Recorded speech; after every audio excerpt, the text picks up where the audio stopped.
Asante kwa kuendelea kusalia nasi. Tunaendelea na Morning Trumpet. Asante kwa kuendelea kuchagua UTV na Azam TV. Kama tunavyofahamu, kila kunapokucha asubuhi pilika za siku huanza.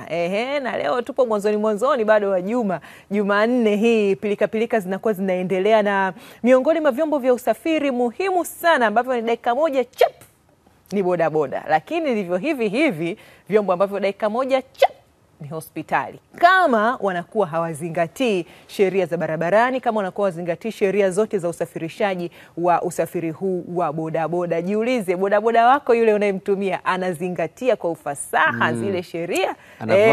Anavaa helmet. Anavaa viatu. Maana hata mtindo wa kuvaa zile slippers naitwa zile pia, kama akiwa anavaa ndala ikitereza ile akaanza kuzingatia kwenye ile ndala, basi anaweza akayumba na mnajikuta mmeingia kwenye kupata. Wengine wanapita barabara ya mwendokasi. Yote hayo ni mambo muhimu sana ya kuendelea kukumbushana, na mwenzetu Jafari Mponda yupo Temeke pale, anapata nafasi ya kuzungumza nao kuona namna gani wao wamejipanga katika eneo hili la usalama. Ni chombo kizuri sana kwa usalama, lakini ni chombo pia kama kinavyokuaisha kufika sehemu unayotaka, ndio kinakuaisha vivyo hivyo kufika hospitali. Karibu sana. Karibu sana Mponda. Asante sana wenzangu. Studio ni Mwembe Yanga hapa Temeke, ambapo hapa nakutana na rais wa shirikisho la vyama vya bodaboda na waendesha bajaji Dar es Salaam na taifa kwa ujumla, ni Said Kagomba Chenja, tayari kuzungumza naye hasa katika mipango endelevu iliyowekwa kuhakikisha ya kwamba usafiri wa bodaboda unakuwa salama wakati wote, na yapi maendeleo ambayo yamefikiwa mpaka hivi sasa kuhakikisha ya kwamba kila dereva bodaboda na bajaji anazingatia kanuni na sheria za barabarani ili kuhakikisha kwamba usalama wa abiria wanaowapakia wanakuwa katika hali ya usalama zaidi. Naam, mwenyekiti, habari za leo? Namshukuru Mwenyezi Mungu mwingi wa rehema. Sijui wewe mwandishi? Ni njema. Kitambo kidogo tangu tuzungumze nawe, pengine labda mipango mikakati na utekelezaji wake ipoje katika kuhakikisha ya kwamba madereva bodaboda sanjari kabisa na bajaji wanaendelea kuwa mahali salama, kwa maana kwamba kazi yao inaendelea kuwa salama kwaona kwa abiria ambao wanawasafirisha? La kwanza tumesema tumemshukuru Mwenyezi Mungu, na muda mrefu tukonana, bado tuna mipango mikakati ambayo mimi kama mwenyekiti nilivyoingia madarakani kuna vitu niliviahidi, na vitu vingi kwetu katika upande wa kuzingatia kanuni na sheria za usalama barabarani katika 60%. Sasa hivi tunakwenda vizuri, bado 40%, lakini bado kuna kitu ambacho nacho kilikuwa kinatusumbua. Katika hizo 60 mmetekeleza nini na nini? Katika hizi 60 tumetekeleza baadhi ya madereva wengi kwenda shule kuzitambua sheria na kanuni za usalama barabarani, lakini vile upunguaji umekuwa mkubwa wa kutokubeba mishkaki, lakini vile uvaaji wa helmet kidogo nao umekuwa unaridhisha. Baadhi tu bado wamekuwa bado, lakini katika hizi 60% bado tunaendelea vizuri.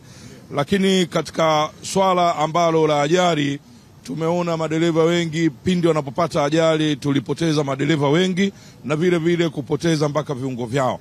Lakini vile tumekuja na mbadala sasa, ambapo pikipiki aidha dereva ambaye anamiliki yeye mwenyewe au dereva hanapewa na tajiri yake hii pikipiki ya kuweza kufanya usafirishaji, kwa maana pikipiki ya magurudumu mawili au ya magurudumu matatu alimaarufu bajaji na haya maguta, kwamba kuweza kuzingatia kila pikipiki kuwepo na bima, kwa sababu pindi anapopata ajali unakuta na yeye amesababishiwa ajali na mtu mwenye gari, lakini pale anapofika askari wa usalama barabarani akapima ile ajali na akaonekana dereva wa bodaboda au dereva wa bajaji au dereva wa guta anahitajika alipwe na bima. Lakini sasa unakuta yule dereva kwanza bima hana ya chombo chake, lakini pili yule dereva leseni hana, kwa hiyo anapoteza haki zake za msingi.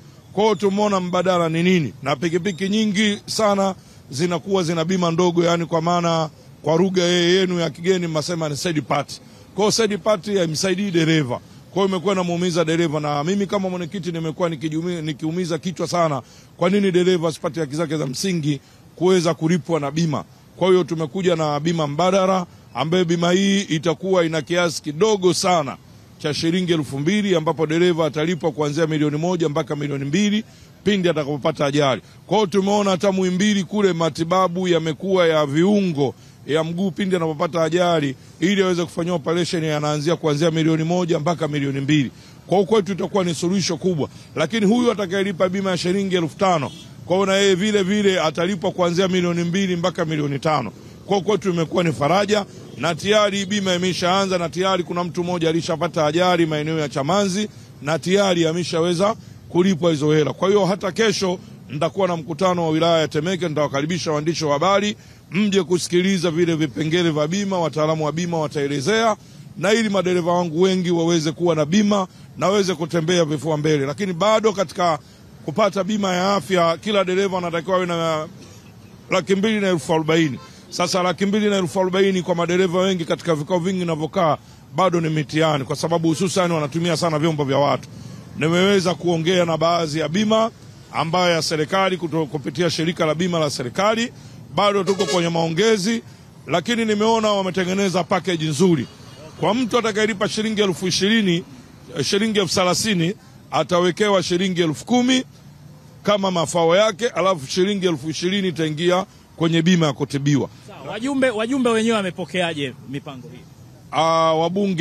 Wajumbe ambao ni madereva wa bajaji na pikipiki. Wajumbe wamepokea vizuri sana, na tena wamepokea vizuri sana, na ndio maana mpaka wao wakashauri kwamba mwenyekiti sasa aitisha mkutano wa dharura wa wilaya ili uweze kupaza sauti na sisi tuweze kukusikia, na bima waweze kutudadavulia kila kitu tuweze kujiunga. Kwetu ilikuwa ni shida sana katika upatikanaji wa hizi bima, hasa madereva wa bodaboda na bajaji tulikuwa tunachukuliwa kama sio watu katika hizi bima, zilikuwa zitujali. Na hata ulikuwa ukienda kwenye kampuni ya bima kukata bima wanasema nyinyi watu wa bodaboda nini. Lakini tumeona sasa kampuni zimetuvuta na zimetufuatilia kwa sababu tuko vizuri na tumejipanga vizuri na vizuri, tuna mfumo wetu. Kwa hiyo ule mfumo unazidi kusaidia, tumeona faida ya mifumo. Sawa, kwa tukio ambalo mnategemea kuwapa elimu sasa bodaboda, unawaambia nini kuhusu kufanyika kwake na ujio wao? Nawaomba madereva, hususani madereva wa Mbagala, madereva wa Mtoni, madereva wa Kongowe, madereva wa watu wa Ngoma, madereva wa Temeke, madereva wa Yombo Kilakala, madereva wa Tandika, wote wa wilaya nzima wa Temeke wafike katika mkutano ambao unafanyika kesho kuanzia saa 4 katika ukumbi wa CCM kata 14, waje kupata faida ya bima na kila dereva aweze kupata bima. Lakini bado kutakuwa kuna ofa kwa wale watu 200 ya kwanza. Shirikisho la vyama bodaboda na bajaji mkoa wa Dar es Salaam tayari imetoa ofa kwa wale madereva wa kwanza, watawalipia bima ya miezi miwili bure. Kwa hiyo ni faraja kwangu, na ninasema madereva wajitokeze kwa wingi. Sasa madereva na tuseme tu madereva bodaboda na bajaji, sisi ni maafisa usafirishaji. Kwa hiyo jina kama lilitamka Mheshimiwa Rais wa Jamhuri ya Muungano wa Tanzania Daktari Samia Suluhu, hatuna budi kulitukuza, ndio maana tuko vizuri. Okay. Nakushukuru sana kwa hakika. Asante sana Azam TV, karibuni sana kesho. Asante. Kwa hakika hiyo ndio mipango ya kuhakikisha ya kwamba bodaboda na bajaji wanafaidika kwa namna moja ama nyingine kupitia usalama wao kama maafisa usafirishaji. Maisha yao kwanza kupitia bima ya afya pamoja na bima kwa ujumla pindi zinapotokea ajali. Wenzangu studio kutoka hapa Mwembe Yanga Temeke, sina la ziada. Ni hayo tu niliyokukusanyia kwa wakati huu. Shukrani sana Jafari Mponda kwa kutujuza hayo kutoka hapo Temeke. Tunatamani pia vijiwe vingine vya bodaboda pia viwe na mipango madhubuti hasa katika upande wa afya zao na namna nzuri ya kuzingatia usalama barabarani.